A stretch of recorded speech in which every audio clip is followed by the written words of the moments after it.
Hello, good morning, friends. Myself Vachika, and you're very welcome on your YouTube channel Be Positive. कल आपने बताया नहीं, मैं wait करती रह गई कि कैसा था अप्रोच हमारे न्यूज़पेपर एडिटिंग का, एलेबोरेशन का। जब तक आप बताएंगे नहीं तब तक मुझे समझ नहीं आएगा कि मुझे और क्या इम्प्रूवमेंट करनी चाहिए, कैसे करना चाहिए।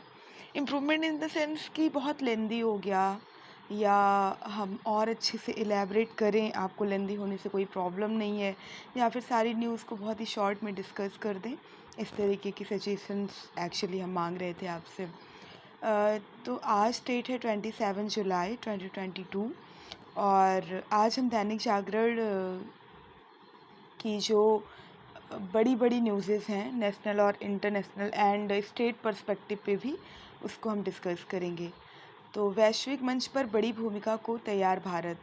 एक्चुअली अभी तमाम तरीके के युद्ध हो रहे हैं, जैसे आप रशिया यूक्रेन का ही देख लीजिए, और चाइना भी कहीं ना कहीं तिब्बतन टेरिटरी और अपने आसपास के जो छोटे छोटे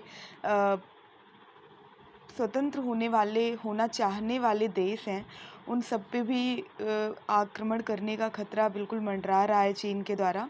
तो इस तरीके से इनका कहना है, एस जयशंकर का, जो कि हमारे विदेश मंत्री हैं, कि ना सिर्फ भारत पे और इसके पड़ोसी देशों पे बल्कि पूरे विश्व पे जिस तरीके की खाद्य आपूर्ति का संकट गहरा रहा है, भारत इतना सक्षम है कि वह खाद्य आपूर्ति कर सकता है, लेकिन इसके लिए उसे FAO में थोड़ा सा WFO में थोड़ा सा चेंज उसके रूल बुक में करना पड़ेगा, क्योंकि वहाँ पे कुछ इस तरीके के रूल हैं कि आप एक लिमिट से ज़्यादा किसी को या विद इन टैक्स पर्टिकुलर जो एक उन्होंने सेगमेंट बनाया हुआ है, उसके बाहर जाके आप किसी किस तरीके से हेल्प नहीं कर सकते।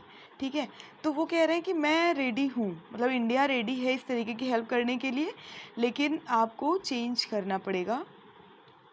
और WTO के भी मौजूदा नियमों में कुछ बदलाव करने पड़ेंगे, जैसे प्रेफरेंस स्टेट का नियम होता है और मोस्ट प्रेफरेबल स्टेट, इन सब चीज़ों का तो थोड़ा सा चेंज आपको करना पड़ेगा। अगर आप करते हैं तो इंडिया रेडी है। ठीक है, इसके बाद न्यूज़ है, जहांगीरपुरी हिंसा के लिए PFI ने की थी funding. PFI popular front of India है, जो कि दिखने में एक सामाजिक सहायक संगठन है, लेकिन ये एक्चुअली आतंकी चीज़ों को फंडिंग करती है, ऐसा मतलब निकल के आया है जांच में। ठीक है, ये है, और ये एक काम की न्यूज़ है। अभी एडमिशन वगैरह भी चल रहे हैं, तो आपको जानना चाहिए।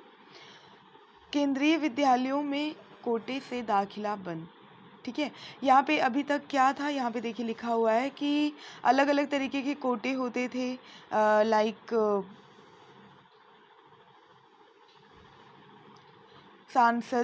सांसदों को 10-10 सीटें उनको दिया जाता था, 10-10 हज़ार सीटें। शिक्षा मंत्रालय के कर्मचारियों को, केंद्रीय विद्यालय के जो रिटायर्ड कर्मचारी होते थे, और स्कूल प्रबंधन या जो भी ज़मीन एक्वायर्ड कर रहे हैं या देने में हेल्प कर रहे हैं, उनके मेंबर जो हैं, उन समिति के मेंबर जो हैं, उनको भी कुछ कोटा दिया जाता था कि आप मतलब कि सिफारिश करें और बच्चों को इसमें एडमिशन दिलाया जाए। अभी प्रधानमंत्री जी ने ये बोला है कि इन सभी कोटे को ख़त्म कर दिया जाएगा, जिससे ये बहुत ही मतलब इसमें वर्सटैलिटी आए, बहुत ही शुचिता आए, बहुत ही ऑनेस्टली बच्चों का एडमिशन हो। क्योंकि अगर इस तरीके के नेशनल लेवल पे, राष्ट्र लेवल पे कोई संस्था अगर इतने बड़े कोटे के लिए आगे बढ़ती है, तो फिर ये बहुत ही बायस चीज़ें होंगी। तो प्रधानमंत्री ने इसके लिए कहा है, और सबसे अच्छी बात ये है कि शिक्षा मंत्री ने सबसे पहले अपना कोटा ख़त्म किया, और उसके बाद उन्होंने आश्वस्त किया कि अब इस तरीके की कोई चीज़ें नहीं होंगी।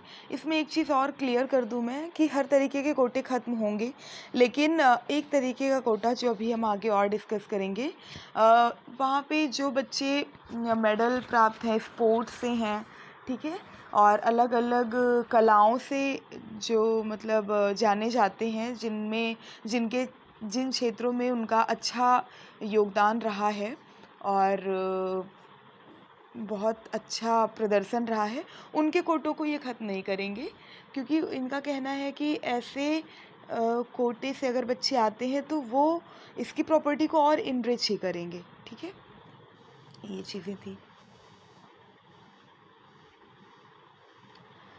ये तो मैंने आपको कल भी बताया था कि एक दूसरे से सीखेंगे, दिल्ली और पंजाब एक दूसरे के मॉडल को अपनाएंगे और ट्रायल एंड एरर के थ्रू आगे बढ़ेंगे। जहांगीरपुरी में उत्तर पूर्वी दिल्ली में भी बड़ा दंगा करने की साजिश थी, ऐसा सूत्रों के हवाले से पता चला है क्राइम ब्रांच के। शाहीन बाग वगैरह में भी जो अभी पॉपुलर फ्रंट मैंने अभी पॉपुलर फ्रंट पार्टी जो थी, ठीक है, उसने शाहीन बाग में भी जो पिछले दिनों किसान को लेके हो, किसान बिल को लेके या और भी चीज़ों को लेके, सीएए को लेके जो जितने भी दंगे वंगे हुए थे, उसमें ऐसा बताया जा रहा है कि उसमें भी उसने फंडिंग करी थी।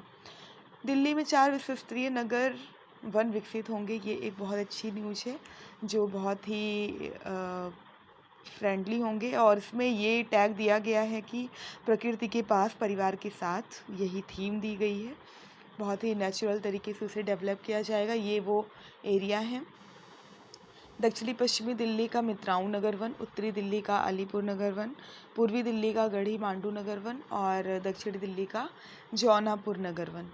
ठीक है, ये मतलब पूरा चौतरफा विकास करना चाह रहे हैं नेचुरली, ये चीज़ें हैं।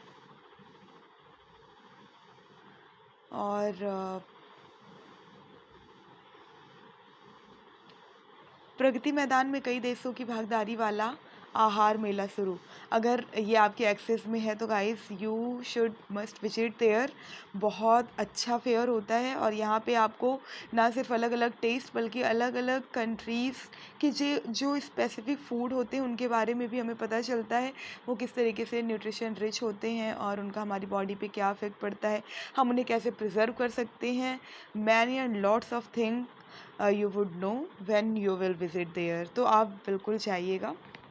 ठीक है, यहाँ पे पार्टिसिपेंट कंट्रीज़ देखिए, Japan, USA, UK, Denmark, Germany, Hong Kong, Italy, Indonesia, Israel, Malaysia, Peru, रूस and Singapore, Spain, Turkey, UAE, ये सभी कंट्रीज़ जो है वो इसमें हिस्सा ले रहे हैं।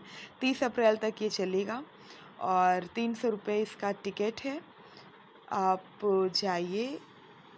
यहाँ पे ये बताया गया है कि आप इन उत्पादों का स्वाद भी ले सकते हैं और प्रतियोगिता चूँकि होती रहती है वहाँ के शेफ़ के बीच में, तो you should go and visit there. आध्यात्मिक आश्रम की निगरानी के लिए हाई कोर्ट ने बनाई समिति। इसमें ये है कि रोहड़ी के मतलब दिल्ली में जो है स्वयंभू संत वीरेंद्र देव दीक्षित के आध्यात्मिक आश्रम में इन्होंने एक मतलब जो लाचार महिलाएं हैं, और लाचार एग्जैक्टली नहीं कह सकते, जो भी इस तरीके की महिलाएं जिनको रुचि है एक साथ रह रही हैं वहाँ पे अध्यात्म वगैरह में, तो वहाँ की स्थिति की जांच करने के लिए हाई कोर्ट ने एक समिति बनाई है। क्यों? क्योंकि यहाँ पे ऐसा किसी सूत्र से पता चला है कि आश्रम में 100 से अधिक महिलाओं की जानवरों जैसी स्थिति में उनको रखा जा रहा है, उनके साथ अमानवीय व्यवहार किए जा रहे हैं। तो ये मानव अधिकार के खिलाफ है और हाई कोर्ट वो कहीं का भी हो, वो मानवाधिकार का संरक्षक होता है, तो इसलिए उसने ऐसा निर्देश दिया है कि आप ऐसा करिए। उत्तराखंड में पायलट प्रोजेक्ट के रूप में ही लागू होगा समान नागरिक संहिता। एक्चुअली अभी कॉमन सिविल कोड जो है वो लागू करने की बात करी जा रही है उत्तराखंड में, और उसके लिए आपको पता है समिति का भी गठन कर दिया गया है। तो वहाँ के कुछ तबकों को ऐसा लग रहा है कि यहाँ पे एग्जैक्टली लागू ही कर दिया जाएगा। हालांकि ऐसा सोचा भी जा रहा है, लेकिन ये पायलट प्रोजेक्ट के रूप में लागू होगा। पायलट प्रोजेक्ट गाइस वो होता है जहाँ पे हम ट्राई करने के लिए किसी भी प्रोजेक्ट को, किसी भी प्लान को, रूल को लागू करते हैं। अगर उसका रिज़ल्ट अच्छा रहा, रिव्यू अच्छा रहा, उसके फीडबैक अच्छे मिले, तो हम उससे कंटिन्यू करते हैं और उसी मॉडल पे और जगह पे इम्प्लीमेंट करते हैं, अदरवाइज़ हम उसको वहाँ पे ही स्टॉप कर देते हैं। तो यहाँ पे इनका ये कहा जा रहा है, इनका ये कहना है कि आप इतना घबराइए मत, इतना बिफरिए मत, यहाँ पे पायलट प्रोजेक्ट के रूप में ही ये लागू किया जाएगा और सर्वसम्मति से ही ये फिर बाद में कंटिन्यू किया जाएगा। मुस्लिम के लिए समान नागरिक संहिता अस्वीकार। यहाँ पे मुस्लिम पर्सनल लॉ बोर्ड जो कि फालतू में बिना कुछ समझे सोचे बीच बीच में उंगली करता रहता है। कुछ भी अगर सबके लिए बताया जा रहा है तो उसमें इसको प्रॉब्लम ज़रूर होती है। तो ये यहाँ पे बोल रहे हैं यहाँ के एक्चुअली जो हेड हैं कि ये मुस्लिमों के खिलाफ। भाई क्यों होगा जब वो कॉमन, आपको नाम से समझ में नहीं आ रहा है कि वहाँ पे कॉमन सिविल कोड है वो, ठीक है। तो वो आप कॉमन में नहीं आते, इसका मतलब आप खुद को स्पेसिफिक या अलग तबके का समझते हैं, इसीलिए आपको प्रॉब्लम हो रही है। बिल्कुल कॉमन सेंस नहीं है। ये तो उस टाइम की कहानी है, कश्मीर फाइल जहाँ से लिया गया। आतंकवाद के चलते 65,000 परिवारों ने छोड़ी थी कश्मीर घाटी, हालांकि 370 हट गया। ये बहुत ही अच्छा कदम है। दूसरी न्यूज़ देखते हैं। बुनियादी ढांचे की कमी को दूर करने पर हो सकता है विचार, ऐसा केंद्र कह रहा है। तो मैंने आपको बताया था कि सेंट्रल विस्टा की तर्ज पे जो न्यायिक विस्टा की बारे में विचार करने के लिए सुप्रीम कोर्ट ने बोला है, उसमें ये बोला जा रहा है, उन्होंने ये बोला है कि ज़रूरतें बढ़ रही हैं और इंफ्रास्ट्रक्चर को थोड़ा सा और वाइड और मतलब और व्यापक बनाने की ज़रूरत है। तो आप एक बार कम से कम न्यायिक विस्टा के बारे में विचार करिए, ठीक है। रेलवे में ज़रूरत, ये एक्चुअली बहुत अच्छी न्यूज़ है, आप इसको देखिए समझिए और मेंस में आप आंसर राइटिंग में इसे एज अ सजेशन कुछ पॉइंट्स इसके नोट डाउन कर सकते हैं। लाइक रेलवे में ज़रूरत वाले कार्यों में लगाए जाएंगे अनावश्यक पदों पर तैनात कर्मचारी। अनावश्यक पद, एक्चुअली आप समझ रहे होंगे कि अनावश्यक पद क्या होता है। कुछ नहीं होता, अनावश्यक पद होगा तो उसकी रिक्रूटमेंट ही क्यों होगी। अनावश्यक पद का यहाँ पे मतलब है कि प्रौद्योगिकी, सभी जो उनको प्रौद्योगिकी कर देने के बाद वहाँ पे जो मैनुअली फंक्शन लोग थे, अभी उनका उतना कोई वहाँ पे योगदान है नहीं, क्योंकि सारी चीज़ें अभी मशीनीकृत करी जा चुकी हैं, ठीक है। तो रेलवे में ऐसी बहुत सारी जगहें होती हैं, चेक करना हुआ, सुधार करना हुआ बीच बीच में, ठीक है। तो वो सारी चीज़ें अभी मशीनीकृत करी जा चुकी हैं। तो वहाँ पे जो कर्मचारी तैनात थे, अभी वो उनका उतना ज़्यादा काम वहाँ पे है नहीं। तो रेलवे बोर्ड का कहना ये है कि आप उन्हें ज़रूरत वाले कामों पे लगाइए। और ऐसी जगहों का उन्होंने पहचान भी कर ली है, लाइक सहायक रसोइया, टाइपिस्ट, साफ़ सफाई में मदद करने वाले, बढ़ई, पेंटर, माली, इन सब जगहों पे आप इनकी रिक्रूटमेंट कर सकते हैं।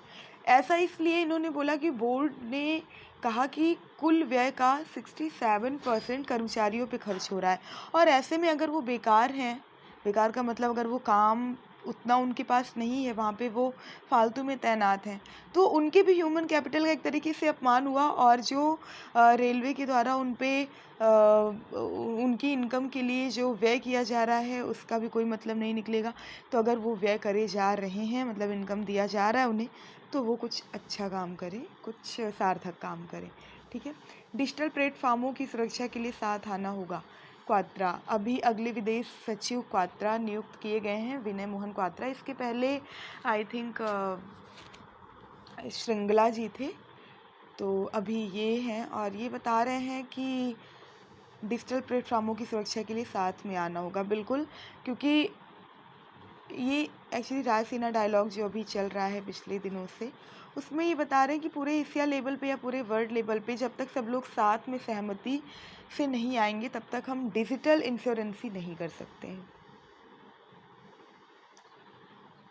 ये देखिए यहाँ पे वही न्यूज़ है केवीएस की।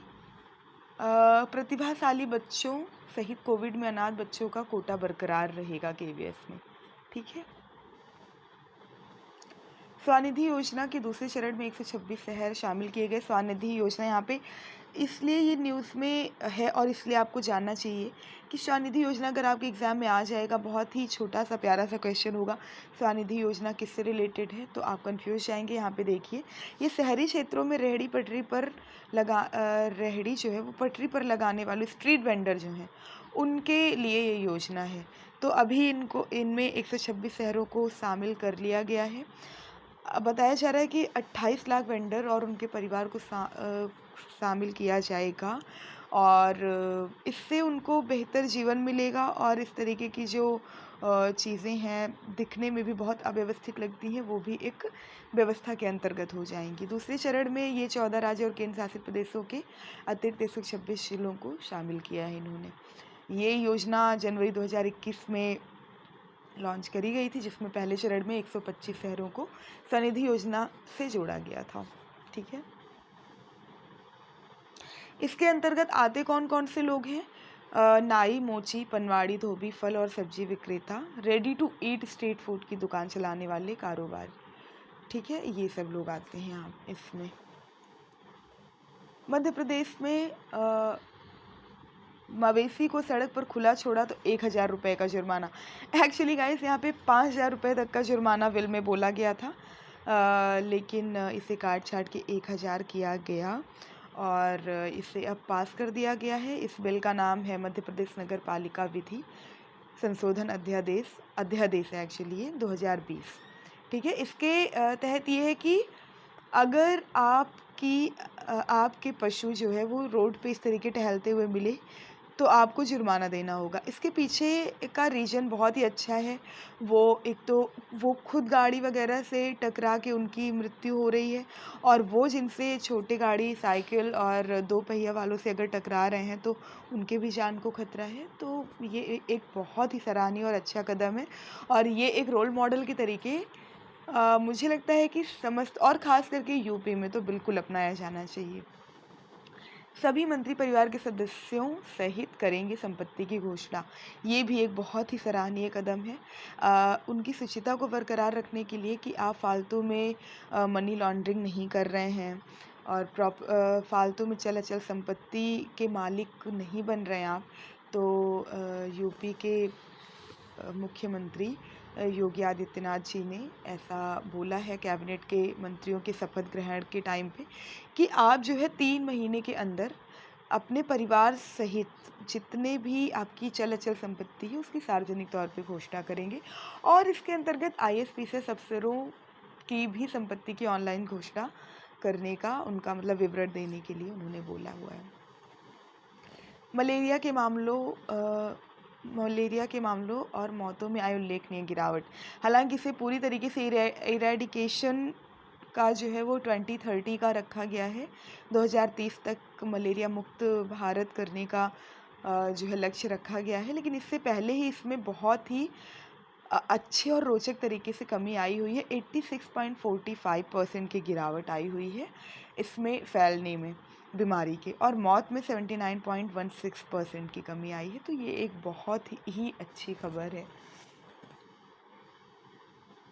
किसानों ने PM किसान निधि की मदद संजीवनी, ये एक्चुअली इन्होंने मीटिंग करी और इसमें बताया कि जो छोटे छोटे किसान हैं PM किसान निधि से उनको जो भी 6,000 राशि मिल रही है वो मील का पत्थर साबित हो रही है, एक संजीवनी का काम कर रही है बीच बीच में। और जितने भी मिनी किट वगैरह मुफ्त में बीज वगैरह जो भी इनको प्रोवाइड कराए जा रहे हैं वो भी बहुत बहुत अच्छी पहल है और इनसे ये लोग बहुत ही अच्छे से लाभान्वित हो रहे हैं।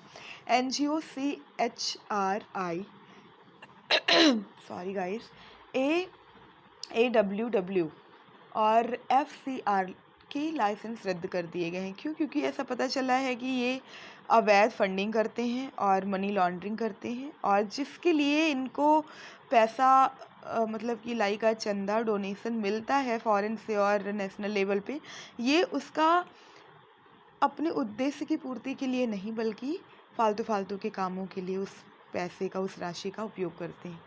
तो केंद्रीय गृह मंत्रालय ने ये कड़े कदम उठाते हुए ऐसा किया है। NGO, ठीक है, जो गैर सरकारी संगठन मतलब हिंदी में होता है, इसके साथ ही मतलब 2 NGO जिसमें पहला है कॉमनवेल्थ ह्यूमन राइट इनिशिएटिव और अपने आप वुमेन वर्ल्ड वाइड दूसरा है। इन्होंने लाइसेंस रद्द कर दिया है क्योंकि इनके धन में हेरा फेरी के आरोप लगे हुए हैं।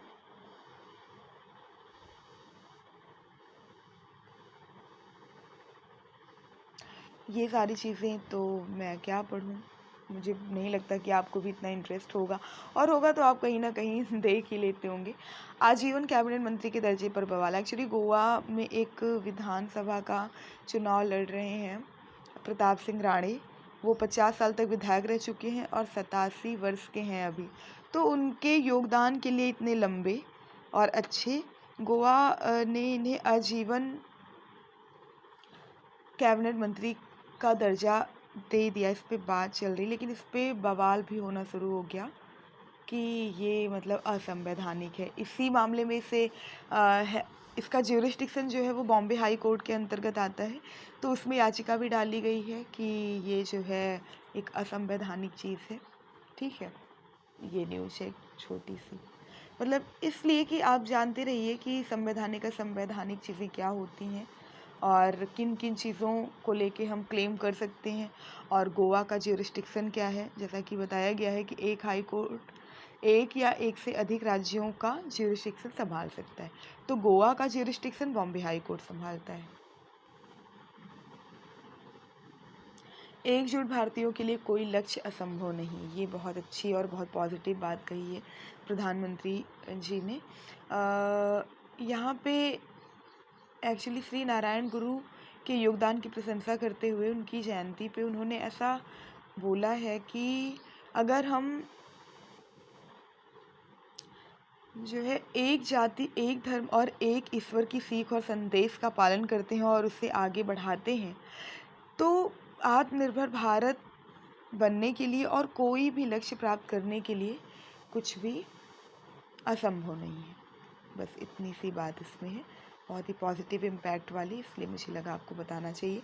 ये न्यूज़ आपको जाननी चाहिए। उत्तर प्रदेश में 7,442 मदरसों की जांच के लिए आदेश दिए गए।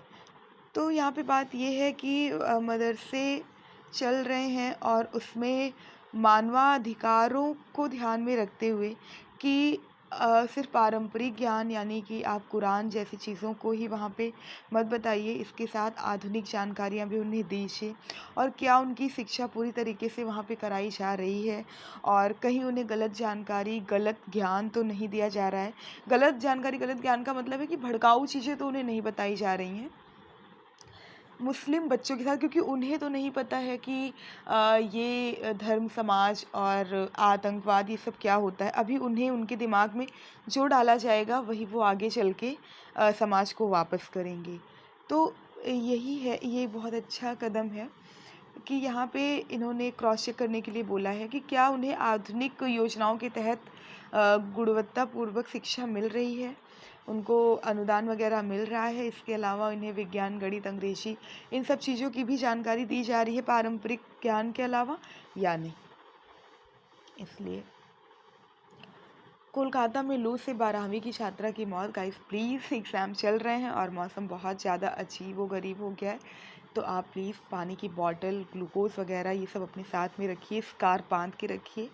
और अगर आप एग्ज़ाम देने जा रहे हैं या वहाँ से आ रहे हैं तो it is very important that you have to very cool, तभी आप बहुत अच्छा प्रदर्शन कर पाएंगे वहाँ पे। सीआरपीएफ बस पर हमला, जवाबी कार्रवाई पर भाग निकले आतंकी। आतंकवादियों ने आंखों में मिर्ची डाल के और सारे ग्रेनेड वगैरह छीनने की कोशिश करी दक्षिणी कश्मीर में कुलग्राम में। ठीक है, यहाँ हमले की हालांकि कोई नुकसान नहीं हुआ, लेकिन आप देखिए इन लोगों का किस तरीके से ये लोग हद से गुजर जाते हैं। एबीजी शिपयार्ड घोटाले में प्रवर्तन निदेशालय के छापे। प्रवर्तन निदेशालय ईडी, ठीक है, जो इस तरीके की चीज़ों को देखती है। ABG shipyard actually I think, if I am not confuse, Maharashtra की या मुंबई की कोई शिपयार्ड कंपनी है जिसने बोला कि मैं इस तरीके की जहाज़ रानी वगैरह बनाऊंगा, आप हमें इन्वेस्ट करिए। और 28 जितने ज़्यादा बैंकों ने इसमें इन्वेस्ट किया और अभी ये क्या किया, सारे पैसे लेके भाग गया। तो ये कहा जा रहा है कि मुखौटा कंपनी के तरीके इसने काम किया और अभी ईडी इसके मामले को देख रही है। आतंकी नर्सरी में अब नवनिर्माण की कोपलें। ये जम्मू कश्मीर की बात कही जा रही है। यहाँ पे जब से धारा 370 आर्टिकल 370 हटा है और चीज़ें बहुत बहुत बहुत सामान्य स्थिति में होती जा रही हैं। अदर स्टेट के तरीके होती जा रही हैं जहाँ पे बाहर के भी लोग जाके निवेश कर सकते हैं। इसके पहले ये चीज़ नहीं था। जम्मू कश्मीर के ही लोग वहाँ पे निवेश कर सकते थे, ज़मीन की खरीद फरोख्त कर सकते थे, या फिर अपना कोई बिजनेस डाल सकते थे। लेकिन ये सब चीज़ें हटने के बाद और काफ़ी और नीतियाँ आने के बाद यहाँ पे अभी स्टील के लिए जिंदल समूह ने पुलवामा में औद्योगिक क्षेत्र के स्टील प्लांट के लिए ज़मीन खरीदी है। जेएसडब्ल्यू और अपोलो ने सबसे पहले ज़मीन खरीदी यहाँ पे, ठीक है। और ये कह रहे हैं कि जो भी प्रोग्राम यहाँ पे बनाए जाएंगे, जो भी प्लांट यहाँ पे स्थापित किए जाएंगे, वो बहुत ही इन्वायरमेंट फ्रेंडली होंगे।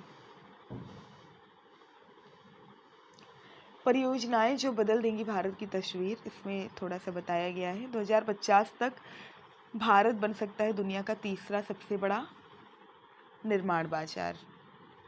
तो इसमें कुछ योजनाएं बताई गई हैं जो आपको जानना चाहिए एग्ज़ाम पॉइंट ऑफ व्यू से। Like Mumbai Delhi express way है जो, वो 1250 किलोमीटर का है और ये 5 राज्यों मध्य प्रदेश, महाराष्ट्र, गुजरात, राजस्थान और हरियाणा से होकर गुजरेगा। 24 घंटे से घटकर 12 घंटे, यानी बिल्कुल हाफ हो जाएगा समय, ठीक है। 4 धाम यात्रा के बारे में देखें तो बहुत आसान हो जाएगा क्योंकि ये हाईवे बना रहे हैं 889 किलोमीटर का। ऋषिकेश के धरासू से होते हुए गंगोत्री, यमुनोत्री, रुद्रप्रयाग और केदारनाथ, बद्रीनाथ को एक साथ जोड़ेगी, जिसकी लागत 12,000 करोड़ रुपए है। इसके साथ मुंबई ट्रांस हार्बर लिंक बनाई जा रही है जो 22 किलोमीटर लंबा पुल बनाने के लिए प्रस्तावित है और इस पर भी काफ़ी अच्छे से काम चल रहा है। इसका 16.5 किलोमीटर हिस्सा समुद्र में होगा और इस पे काम चल रहा है। इसके बाद 2021 में अंतरिक्ष मानवयान लॉन्च करना था और ऐसा करने के बाद यह चौथा देश बन जाता, लेकिन कोविड की वजह से इसको थोड़ा सा पोस्टपोन करना पड़ा। यह मिशन 5 से 7 दिनों का है। 300 से 400 किलोमीटर की ऊंचाई पर लोअर भू कक्षा में ये चक्कर लगाएगा। भारत, रूस, अमेरिका और चीन के बाद अंतरिक्ष में ऐसा मानव अंतरिक्ष यान भेजने वाला चौथा देश बन जाएगा। 696 फीट ऊंचा शिवाजी स्मारक, ये भी बनाने की बात चल रही। अरब सागर में 15 एकड़ के टापू में इतना बड़ा ये बनाए जाने का प्रस्ताव रखा गया है, जिसमें एक साथ 10,000 लोग जा सकते हैं, ठीक है। और 1900 करोड़ रुपए की इसमें लागत आ रही है। बुलेट ट्रेन 2, जो आपको पता ही है, एक तो अहमदाबाद से मुंबई जापानी मॉडल पे होगी ये 350 किलोमीटर प्रति घंटे की रफ्तार से, और जो नियमित ट्रेनों की तुलना में 10,000 गुना तेज होगी। ये पॉइंट आप ध्यान रखिएगा। 25,000 करोड़ की लागत आ रही है, 2023 तक तैयार होने की उम्मीद है। और दूसरा है नई दिल्ली से वाराणसी, ये हाई स्पीड रेल कॉरिडोर का काम शुरू है। ये कुल दूरी को 865 किलोमीटर है। इस रूट पर 300 किलोमीटर प्रति घंटे की रफ्तार से बुलेट ट्रेन दौड़ाई जाएगी। ग्लेशियर के बीच में भी बीआरओ के द्वारा, बीआरओ मतलब सीमा संगठन, सड़क संगठन के द्वारा सड़क का निर्माण किया जा रहा है। वाटर एयरपोर्ट्स को भी हरी झंडी दिखाई जा रही है, जिसमें सी प्लेन्स भी चलाए जाएंगे। 10 वाटर एयरपोर्ट्स को हरी झंडी दिखाई गई है। अहमदाबाद के केवड़िया से स्टैच्यू ऑफ यूनिटी के बीच में सी प्लेन सेवा शुरू होगी, जो कि हमारे पर्यटन को, टूरिस्ट को भी बढ़ाएगी। और ये तो आपको पता है, इलेक्ट्रिक वाहन का उत्पादन बहुत तेज़ी से गवर्नमेंट उसके चक्कर में, क्योंकि अभी फ्यूल का भी आप देख ही रहे हैं, तो इलेक्ट्रिक चीज़ों पे ज़्यादा जोर दिया जा रहा है। 75 साल पूरे होने पर नया संसद भवन मिल जाएगा लोगों को, सेंट्रल विस्टा इसका नाम है। ये सारी चीज़ें थी। यहाँ पे ये है राखी गढ़ी वगैरह में फिर से हड़प्पा की जो साइट्स थी वहाँ पे खुदाई करी गई हैं, और इसमें खुदाई में जो 4 कंकाल मिले उनका पहली बार डीएनए सैंपल लिया जाएगा, डीएनए टेस्ट होगा, और ये होगा लखनऊ के बीरबल साहनी इंस्टीट्यूट लैब में, और इसका क्रॉस चेक करने के लिए इसे दूसरे लैब में भेजा जाएगा। करीब 6 महीने से 1 साल तक का इसमें समय लग सकता है। और इसके डीएनए टेस्ट करने के पीछे की वजह ये है कि अभी तक जो ये था कि आर्य कहाँ से आए हैं और ये यहीं के मूल निवासी हैं या कहीं से आए हैं, और भी सारी चीज़ें, तो इनसे थोड़ा सा इंश्योरेंस मिल जाएगा। 65 सब 65-70 नंबर दे दो गुरुजी, रुपए गूगल पर सेंड कर दूंगा। ऐसा हम लोग और आप लोगों के टाइम में भी हुआ रहा होगा कि बच्चे कॉपी में, बोर्ड की कॉपी में पैसे टैग कर देते थे और नंबर दे दीजिए।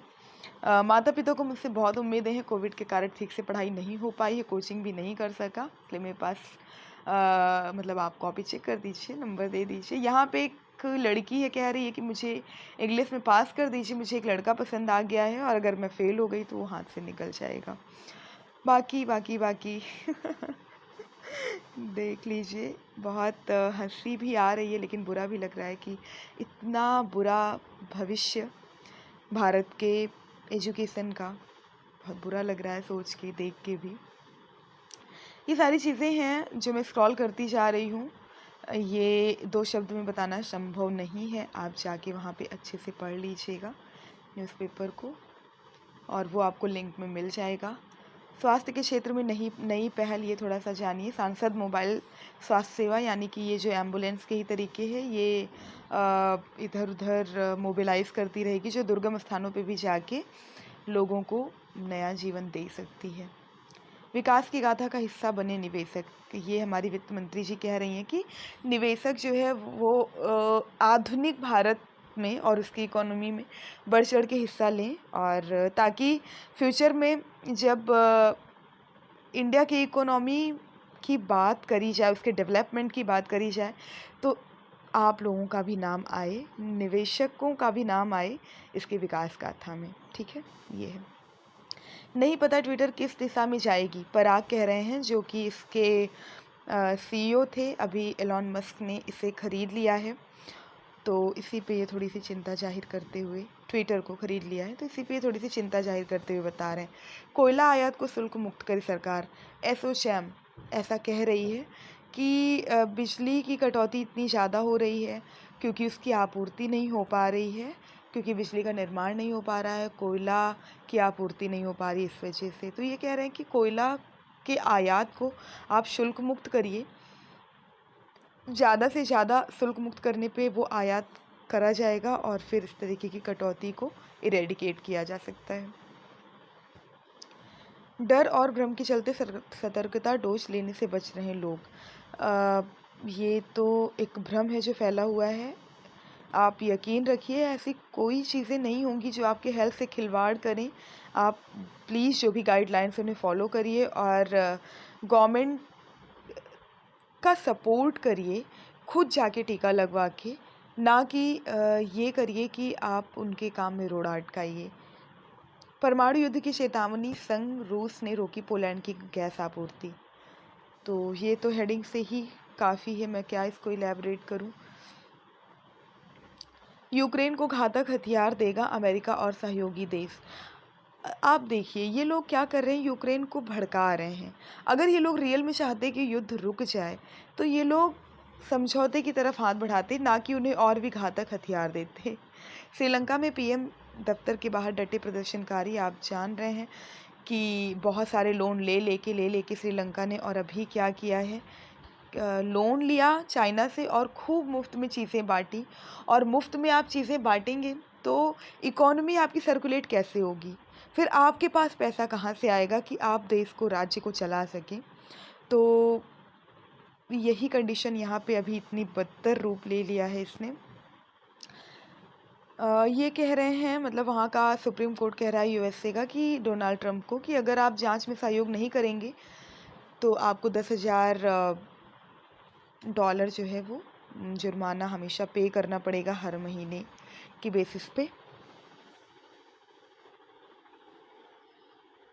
तो आप जो है सहयोग करिए। और इन्होंने सुप्रीम कोर्ट की थोड़ी सी अवमानना भी कर दी, उसकी इंसल्ट कर दी, तो इससे भी वो बिफरी हुई है।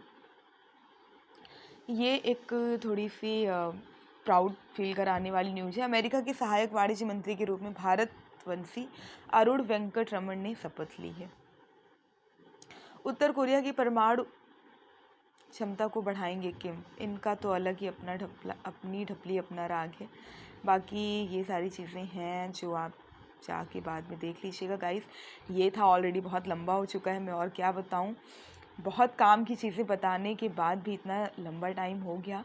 जो भी जैसा भी हो सुनिएगा, समझिएगा और please don't forget to give your precious feedback to me. इसी के साथ बाय बाय, टेक केयर।